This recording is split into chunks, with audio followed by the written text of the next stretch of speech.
देखिए, सवाल है उत्तर प्रदेश के ऊर्जा मंत्री की बड़ी हास्यास्पद स्थिति है। जब वो कोई भी कीर्तिमान बनता है तो तुरंत ट्वीट कर मार के और पीछे हट जाता है। तो 2027 के दबाव में आ जाना चाहिए तत्काल उत्तर प्रदेश सरकार को, और उद्योगपतियों के दबाव से हटकर प्रदेश को लाल टेनिंग में ले जाने से बचाना चाहिए। उत्तर प्रदेश पावर कॉर्पोरेशन ने जो भी प्रस्ताव रखा हुआ संवैधानिक है। उस प्रस्ताव को जिस भी आंकड़ों के आधार पर इन्होंने आगे बढ़ाया है वो पूरी तरीके से गैर कानूनी। आज उनको सही मायने में ट्वीट ये भी करना चाहिए था कि उत्तर प्रदेश देश का पहला राज्य बन गया जो सबसे ज्यादा बिजली दरों में बढ़ोतरी का प्रस्ताव दिया। तब तो समझ में आता है कि माननीय ऊर्जा मंत्री जी साफ गोई से अपनी बात रख रहे हैं। जहां तक सवाल है, ये केवल जो टाटा, बिरला, अडानी, जो बड़े बड़े उद्योगपति आ रहे हैं उनके लिए रेड कारपोरेट बिछाने का काम है। देश के ऊर्जा मंत्री को सही मायने में प्रदेश की जनता के हितों में खड़े होकर उनके हित में निर्णय लेना चाहिए, ना कि उनके हितों के विपरीत निर्णय लेना चाहिए। सवाल है, उत्तर प्रदेश सरकार को भी ये पता है कि अभी जो उद्योगपतियों का दबाव है कुछ बहुत ज्यादा है, लेकिन ये नहीं पता है कि 2027 का दबाव भी अभी इनके ऊपर पड़ने वाला है। और प्रदेश की जनता 2027 में उस चाबी का उपयोग करके सत्ता में जो लोग निरंकुश होकर शहंशाह बन जाते हैं उनको सत्ता के बाहर का रास्ता दिखाकर एक अच्छी सरकार चुनती है। मोदी जी, यूपीपीसीएल ने बिजली दरों में 40 से 45% वृद्धि का प्रस्ताव जो है वो रखा है, क्या कहेंगे इसको लेकर के? देखिए, जहाँ तक सवाल है, उत्तर प्रदेश पावर कॉर्पोरेशन ने जो भी प्रस्ताव रखा हुआ संवैधानिक है। उस प्रस्ताव को जिस भी आंकड़ों के आधार पर इन्होंने आगे बढ़ाया है वो पूरी तरीके से गैर कानूनी है। इनका कहना है कि बिजली कंपनियों का घाटा 19,600 करोड़ हो गया है, लेकिन इनको शायद ज्ञान नहीं है कि जो कलेक्शन एफिशिएंसी के आधार पर इन्होंने घाटा निकाला है वो multi year tariff regulation 2025 allow नहीं करता। इसलिए इन्होंने एक फर्जी आंकड़ों के आधार पर प्रदेश के उपभोक्ताओं की बिजली दरें व्यापक रूप से बढ़ोतरी करने का एक सनसनीखेज प्रस्ताव दे दिया है। उसके खिलाफ में हमने वो जाके विद्युत नियामक आयोग में अपनी बात को रख दिया है और विद्युत नियामक आयोग से कहा है इस असंवैधानिक प्रस्ताव को खारिज किया जाना चाहिए। और आज हमने फिर विद्युत नियामक आयोग से कहा कि अगर इन्होंने प्रस्ताव रखा तो ये प्रदेश के उपभोक्ताओं के बीच में इस प्रस्ताव को ले जाएं और समाचार पत्रों में विज्ञापन के माध्यम से बताएं कि हमारा ये प्रस्ताव है और उस पर सुनवाई होना चाहिए। मतलब उसको प्रदेश की जनता भी देख के अपनी आपत्तियां दाखिल करें। अब देखते हैं विद्युत नियामक आयोग क्या फैसला लेता है, लेकिन जहां तक सवाल है इस प्रस्ताव को लागू नहीं होने देंगे।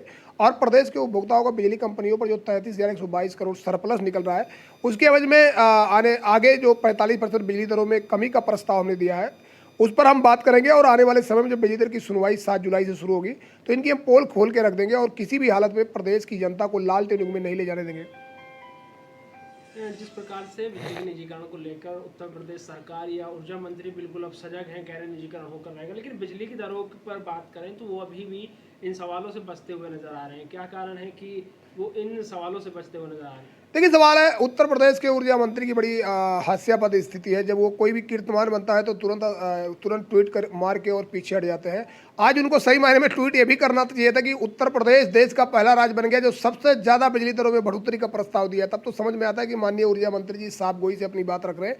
तो जब प्रदेश की जनता को कोई लाभ देने की बात आती है तो हमारे ऊर्जा मंत्री जी पूर्व ऊर्जा मंत्री की तरह रिएक्शन देने लगते हैं, और जब कभी प्रदेश की जनता पर कोई भी अच्छा काम करने की बात आती है तुरंत ऊर्जा मंत्री के रूप में सामने आ जाते हैं। तो सवाल है कि प्रदेश के ऊर्जा मंत्री को सही मायने में प्रदेश की जनता के हितों में खड़े होकर उनके हित में निर्णय लेना चाहिए, ना कि उनके हितों के विपरीत निर्णय लेना चाहिए।